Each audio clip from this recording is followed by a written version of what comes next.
ফেব্রুয়ারিতে ত্রয়োদশ জাতীয় সংসদ নির্বাচন। সারা দেশ প্রস্তুত হচ্ছে একটি অবাধ, সুষ্ঠু, গ্রহণযোগ্য নির্বাচনের জন্য। কি ভাবছে সাধারণ মানুষ থেকে শুরু করে আগামীর জনপ্রতিনিধিরা, সে কথা জানাতে ডিবিসি নিউজের ইলেকশন এক্সপ্রেস আজ সারাদিন ছিল সংসদীয় আসন 23 রংপুর 5-এ। স্বাগত জানাচ্ছি সিএসআরএম ডিবিসি ইলেকশন এক্সপ্রেসে।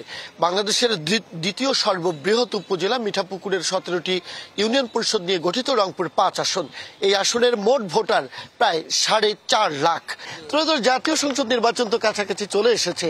আপনার নতুন রাজনৈতিক দল এবি পার্টি থেকে আপনি মনোনীত হয়ে গণসংযোগ করছেন। আপনার দলও নতুন, আপনিও নির্বাচনে নতুন। মানুষের কাছে যাচ্ছেন, মানুষ কি বলছে, কি প্রতিশ্রুতি নিয়ে যাচ্ছেন? যে আমরা বাংলাদেশটাকে পরিবর্তন করে ফেলতে চাই, রাষ্ট্র মেরামত করে আমরা রাষ্ট্রটাকে জনগণের রাষ্ট্র বানাতে চাই। তো আমরা এই নতুন বয়ান নিয়ে যখন আপনার মানুষের কাছে হাজির হচ্ছে, মানুষ এটাকে খুবই ভালোভাবে গ্রহণ করছে। মানুষ বলছে যে এটা আমাদের মনের কথা আমরা বলছি, এই কারণে আমরা বেশ সাড়া পাচ্ছি সবখানে।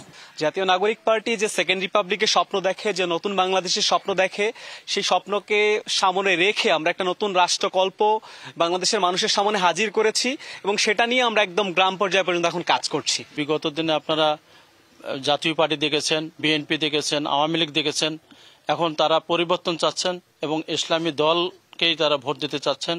আমরা দাঁড়ে দেওয়া তাদেরকে দাওয়াত দেওয়াতে আমাদের ডাকে তারা সাড়া দিচ্ছেন। দীর্ঘদিন এখানে ধানের শীষ বঞ্চিত মানুষ, তারা ধানের শীষ পেতে চায়। ধানের শীষের গণজোয়ারের তারা ভাসতে চায় ত্রয়োদশ জাতীয় সংসদ নির্বাচনে। আমি ব্যক্তিগতভাবে মনে করি, আমি যে মানুষের পালস পেয়েছি, তারুণ্য নির্ভর যে রাজনীতি, সেখানে মানুষ বিএনপির দিকে ঝুঁকেছে। ভোটের ব্যাপারে জনগণের কাছে তাদের খুব বেশি এই 5ই আগস্টের পরে আমরা দেখেছি যে জামাতের বিভিন্ন অপকর্মের কারণে তারা জনবিচ্ছিন্ন হয়ে পড়েছে এবং আমরা মনে করি মিঠাপুকুরের মানুষ সচেতন। মিঠাপুকুরের যুব সমাজ 17 বছর ধরে ভোট দিতে পারেনি, তারা জাতীয়তাবাদী দলের দিকে তাকিয়ে আছে। এবারে নির্বাচনে আমরা দেখিয়ে দেব যে আসলে তারা শক্তিশালী না বিএনপি শক্তিশালী।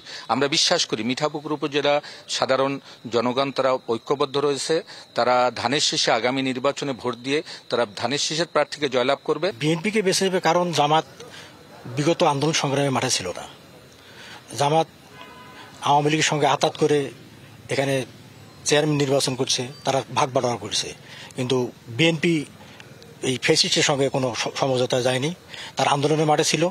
যার কারণে মানুষ আমাদেরকেই বেছে নেবে, কারণ আমরা মানুষের সঙ্গে আছি।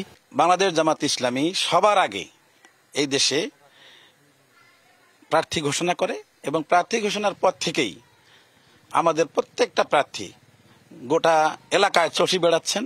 সব আসনেই, শুধু রংপুর না, গোটা বাংলাদেশেই সমস্ত আসনে আমাদের প্রার্থীরা তৎপর আছেন মাঠে ময়দানে। সিএসআরএম ডিবিসি ইলেকশন এক্সপ্রেস আগামীকাল থাকবে রংপুর 6 আসনে, জানবে সেই আসনের রাজনৈতিক দলগুলোর নির্বাচন কেন্দ্রিক প্রস্তুতি, প্রতিশ্রুতির কথা তুলে আনবে, ভোটারদের ভাবনা এবং নির্বাচনী পরিবেশ কেমন। থাকুন সিএসআরএম ডিবিসি ইলেকশন এক্সপ্রেসের সাথে।